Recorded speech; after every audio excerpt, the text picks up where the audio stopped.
Quartararo dan Morbidelli bersaing raih kejuaraan MotoGP.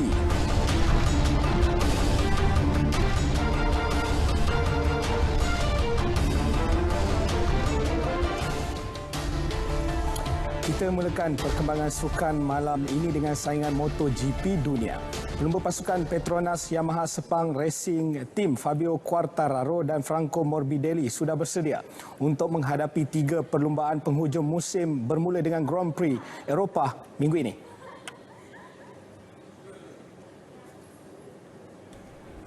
Dalam perlumbaan GP Eropah dan GP Valencia dilita Ricardo Tormo Valencia serta GP Portugal dilita antarabangsa Algarve Portimao, Quartararo dan Morbidelli akan bersaing untuk merebut 75 mata untuk meraih gelaran juara.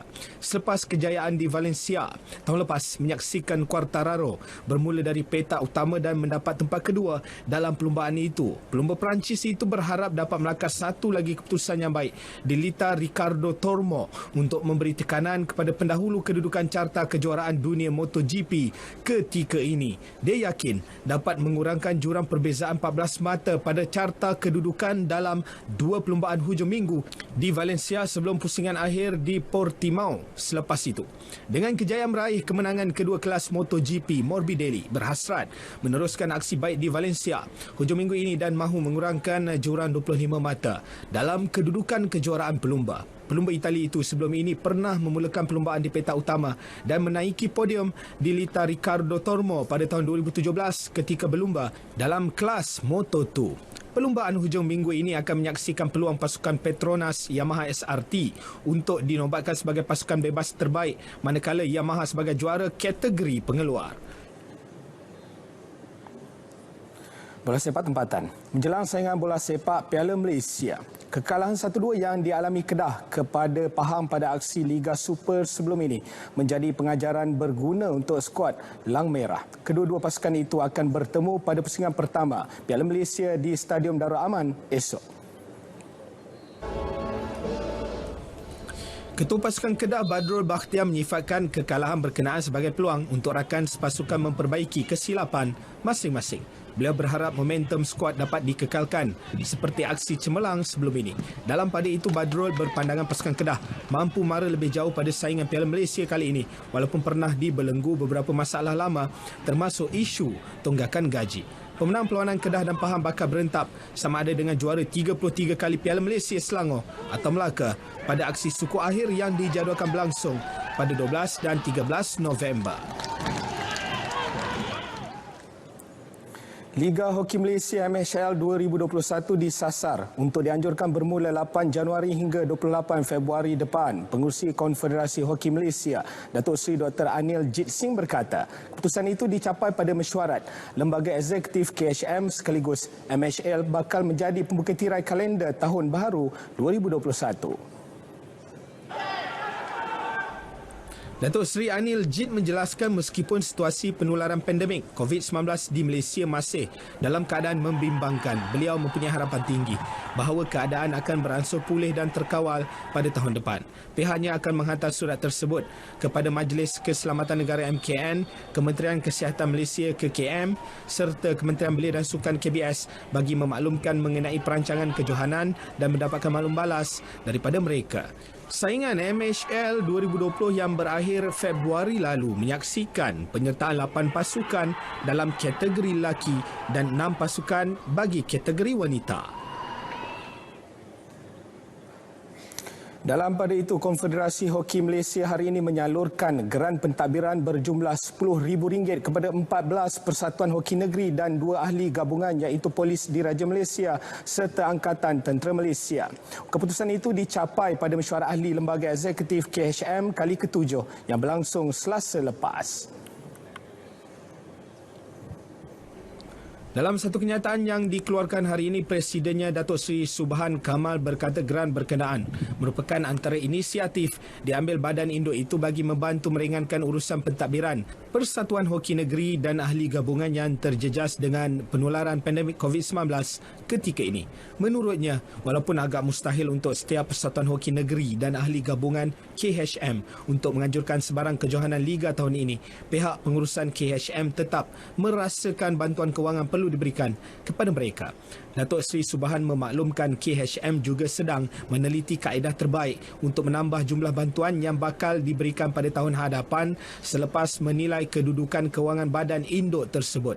Beliau juga menjelaskan Jawatankuasa Kewangan, Penajaan dan Pemasaran KHM ketika ini sedang berusaha untuk membawa masuk lebih banyak penaja tahun depan.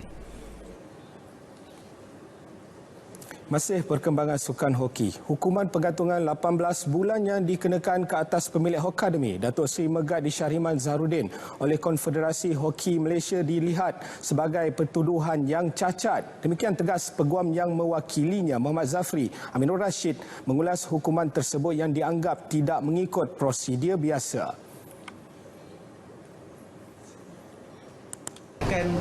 Selepas pada apil nanti, kita akan bawa perkara ini kepada pengetahuan FIH, iaitu Federasi Hoki Antarabangsa, dan seterusnya bawa kepada KAS, Mahkamah Timbang Utara.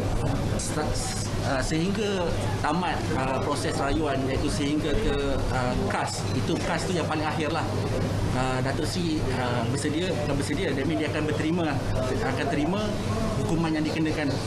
Tetapi selepas ini kita akan buat tindakan selanjutnya untuk menegakkan hak Datuk Seri, dan juga kita dapat membuktikan bahawa pertuduhan ini merupakan satu pertuduhan yang cacat dari segi undang-undang dan tidak mengikut prosedur biasa undang-undang sukan yang baik di Malaysia maupun di peringkat antarabangsa.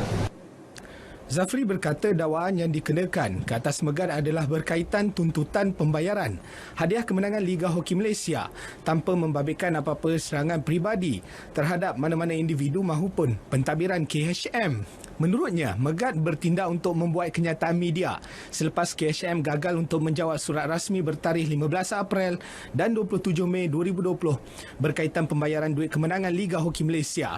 KHM mengenakan penggantungan selama 18 bulan ke atas Megat daripada sebarang aktiviti hoki berkuat kuasa serta-merta. Badan induk itu dalam satu kenyataan berkata, lembaga eksekutif KHM yang bermesyuarat bersetuju dengan keputusan Jawatankuasa Disiplin KHM yang mendapati pemilik klub Hokkademi itu melanggar klausa 6 Kod Tata Tertib MHL. Sementara itu, Megat berkata beliau menghormati tindakan MHC itu tetapi akan menggunakan saluran yang ada bagi mendapat keadilan yang sewajarnya. Saya buat semua untuk hoki saja. Tidak ada kepentingan diri sendiri. And I think more than I will pass to my lawyer to explain or act on behalf of saya lah. Saya tak nak komen lebih, tapi cuma niat kami adalah untuk kebaikan hoki dan menjalankan dengan setelus dan sejujur dan sebaik untuk semangat kesukanan.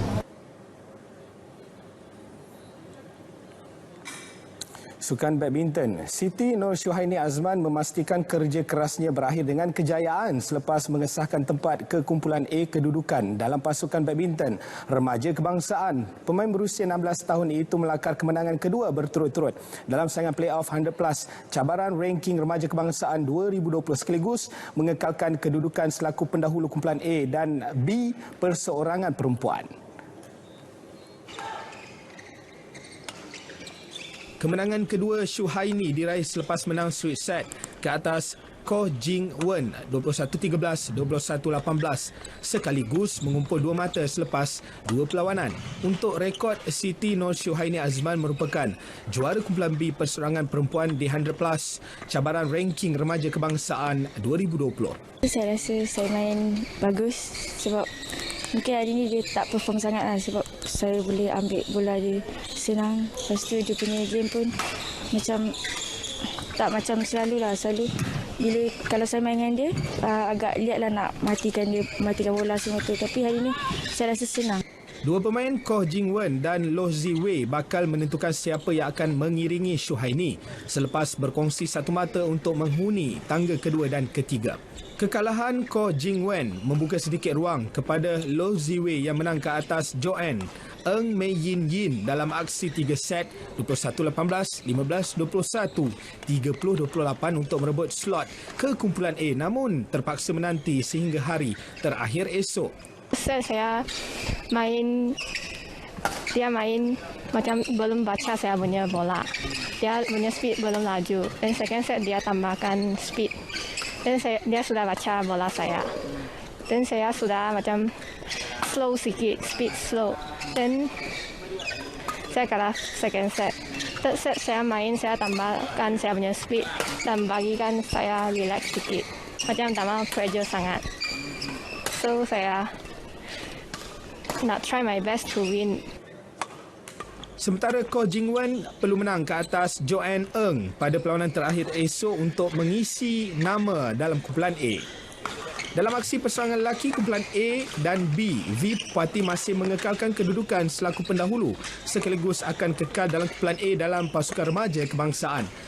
Beliau menundukkan Eugene Ion dalam pertarungan 3 set 23-21, 16-21, 21-16. Eugene yang berada di kedudukan kedua semalam turun ke tangga ketiga manakala Dylan Oi Ding Xiang menghuni tangga kedua selepas menewaskan Anson Cheong 21-14, 21-12.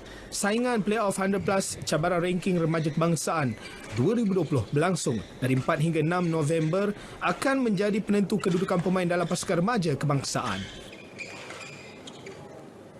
Segmen sukan berakhir di sini. Selepas ini kita ikuti bersama segmen hashtag kembali bersama dengan Double F kita Faris dan juga Fiona. Selamat malam, silakan.